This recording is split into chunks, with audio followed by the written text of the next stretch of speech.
Good morning, everybody. Happy weekend to everybody watching this. Welcome to our channel today. I'm sorry the sun is just a little in my face, but I'll be glad to see it. It's been a beautiful week.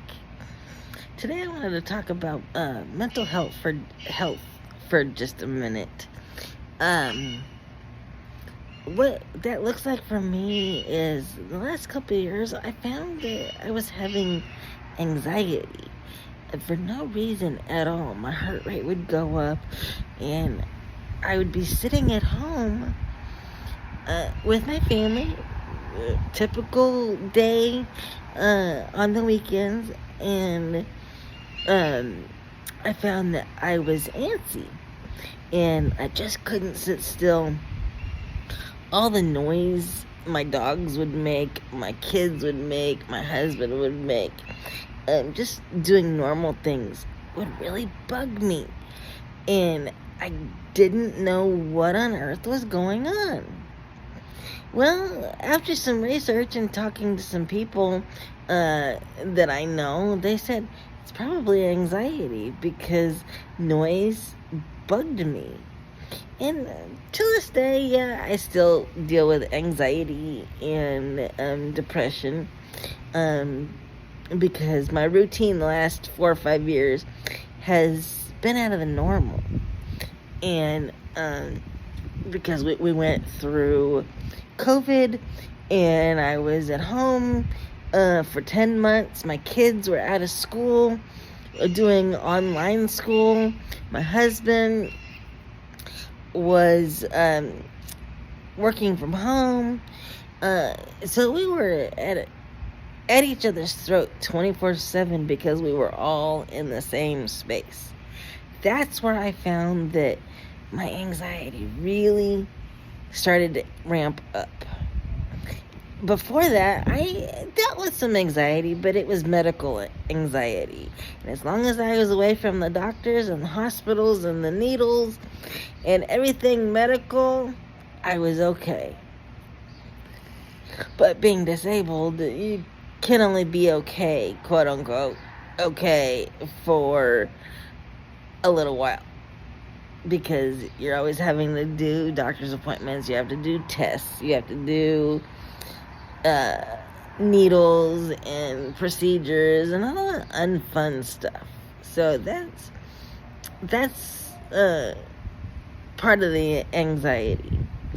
But it really got bad when COVID started, as I said previous. And after COVID started, we couldn't go to church and we couldn't go to work. We couldn't go anywhere. You all know, we shut down for over a year.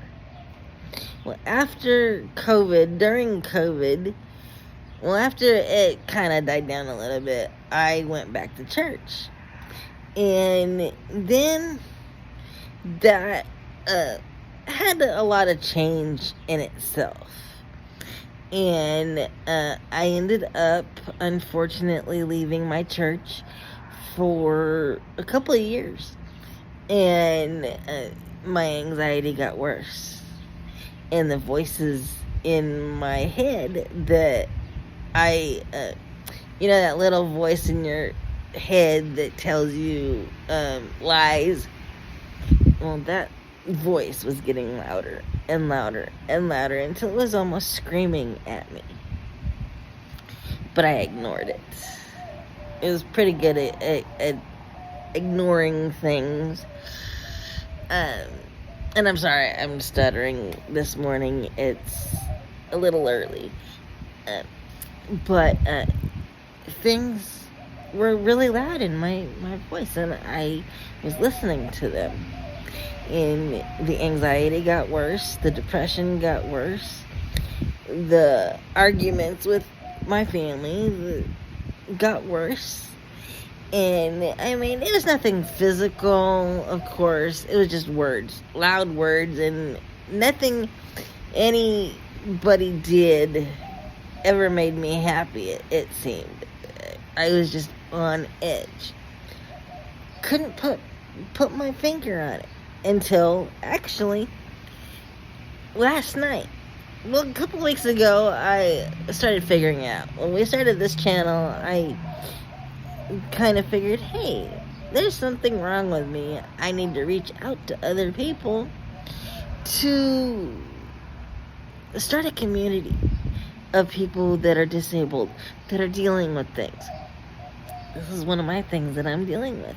And I'm finding that the videos that we're doing are not only helping others, I hope, but they're starting to help me. Well, fast forward in my journey until last night, actually. A friend of mine who I'm really close with called me last night and said, hey, did you know that so-and-so's daughter, these people that I go to church, that we went to church with, her daughter passed away. Well, her daughter was medically challenging. She had all these medical issues that she had to deal with. And she was actually worse off than me with spina bifida, or Mitra with spina bifida. She was worse off. So she was on a ventilator and everything. Well, she passed away this last week. And my friend called me and said, hey, I think we need to go to the memorial service. And it's tomorrow, which is today, Saturday. It's during the church service at our church. And I think we need to go. So I said, okay, I'll go if you go. Well, my husband, who hasn't been raised in my church, looked at me and said, if you guys are going, then I'll go. Which is, for him, it's a plus. And for me, it's a plus. Because through my depression journey and through my anxiety, church was my safe place. So today, after 4 years and COVID, we're finally going back to church. And I know that's not really going to work for other people because they have different religious beliefs, and I totally respect that. But my point is, whether it's church or friends or going out for a walk in nature, playing in the park, whatever you're doing to find some sanctuary time for your brain and your heart to reset out of that depressive thought that you're having, out of the depressive thoughts and the feelings that you're having, go do something that gets you out of that. For me, now, 4 years later, I'm actually choosing to go back to church. I'm choosing to be out in nature. Today starts a new day for me, for you, for Mitra, for my family, for your family. I hope that this vlog and this channel bring you a little bit of peace, and it helps you to get out of your comfort zone just a little bit, because you never know when you're going to need a lifeline again. Have a great day.